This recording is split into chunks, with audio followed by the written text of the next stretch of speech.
¿Se imaginan una semana? Una sola. 7 días. 7 días en los que el mundo, tal y como lo conocemos, estuvo a un pelo de saltar por los aires. Pues bien, vamos a revivirla juntos, día a día. Una crisis que arrancó con un ataque de drones y acabó con todo el planeta, conteniendo la respiración. Todo empezó un lunes, que parecía de lo más normal. Lunes 2 de marzo de 2026. Una fecha que, sin que nadie lo supiera, iba a quedar grabada en los libros de historia como el pistoletazo de salida de una crisis que sacudiría los cimientos del orden mundial. Y aquí está, el primer golpe. Un auténtico enjambre de drones iraníes impacta en Arabia Saudí. Pero ojo, no apuntan a cualquier sitio, no. Eligen el mismísimo corazón de la economía mundial. La refinería de Ras Tanura, la principal arteria por la que fluye gran parte del petróleo que mueve el mundo. La reacción de los mercados no fue una reacción, fue una convulsión. En cuestión de minutos, ¡pum!, el precio del petróleo se dispara un 8%. Y este número, que puede parecer solo una estadística, fue en realidad la primera onda de choque que recorrió las bolsas de todo el planeta. Y así fue como el lunes una sola chispa provocó un incendio global que, en cuestión de horas, parecía ya imposible de controlar. La respuesta de Estados Unidos, claro, no se hizo esperar, y no fue precisamente diplomática. Con esta declaración tan contundente, el secretario de Guerra Hegseth borraba de un plumazo cualquier posibilidad de diálogo. La línea estaba trazada. La confrontación, al parecer, era ya inevitable.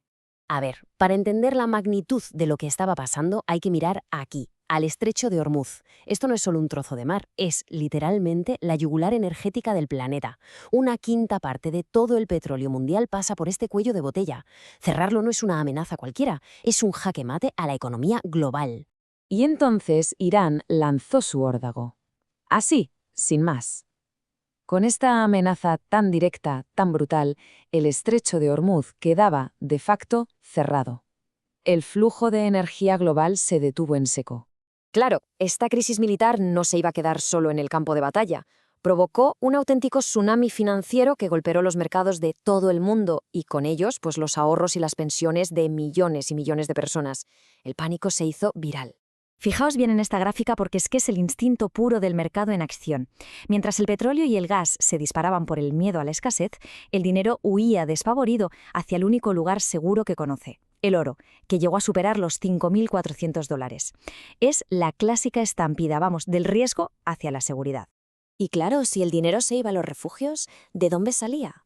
Pues de las acciones, evidentemente. Esta tabla es básicamente un mapa del pánico global.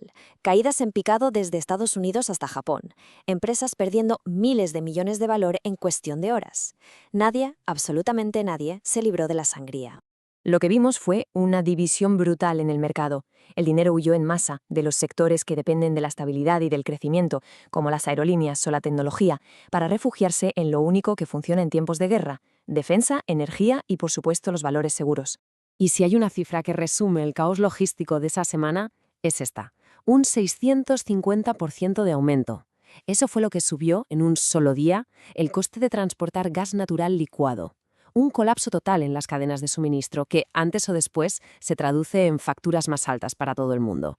Bien, y ahora veamos cómo esta crisis militar y económica se convirtió en un complejísimo enfrentamiento geopolítico, con piezas moviéndose por todo el tablero mundial.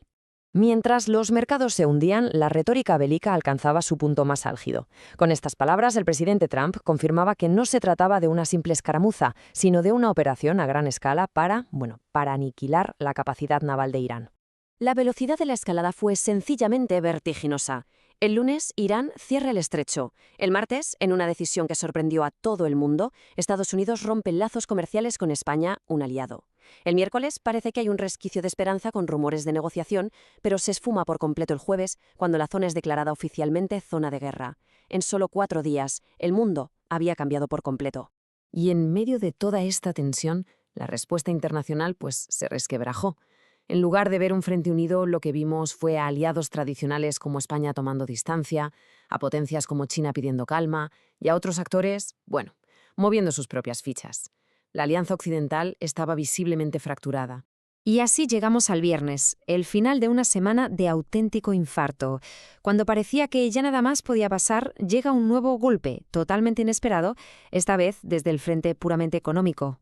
Por si la crisis geopolítica no era suficiente, el viernes llegó una auténtica bomba económica. Mientras todos los analistas esperaban la creación de 70.000 empleos en Estados Unidos, la realidad fue un mazazo. No solo no se crearon, sino que se destruyeron 92.000, un dato que nadie vio venir. La consecuencia directa fue esta cifra. El desempleo en Estados Unidos saltó de repente al 4,4%. Justo en el momento en que el mundo necesitaba la fortaleza de la economía estadounidense, esta mostraba sus primeras grietas serias. Esta analista de Morgan Stanley lo clavó. La Reserva Federal estaba totalmente atrapada. A ver, si subían los tipos para luchar contra la inflación del petróleo, corrían el riesgo de hundir aún más el empleo. Pero si los bajaban para ayudar al empleo, la inflación se les podía descontrolar. Una situación imposible, vamos. Y así, al final de la semana, apareció el fantasma que todos los economistas temen, la estanflación. Es como una lucha entre dos bestias. Por un lado, el dragón de fuego de la inflación, que quema el poder adquisitivo, y por otro, el dragón de hielo de la recesión, que congela la economía. O sea, el peor de los escenarios posibles. Y así terminó esa semana, con los mercados en pánico, las alianzas rotas y la economía mundial asomándose al abismo de la estanflación. La pregunta que todo el mundo se hacía era, bueno, ¿y ahora qué va a pasar durante el fin de semana? Una pregunta abierta para una crisis que en realidad no había hecho más que empezar.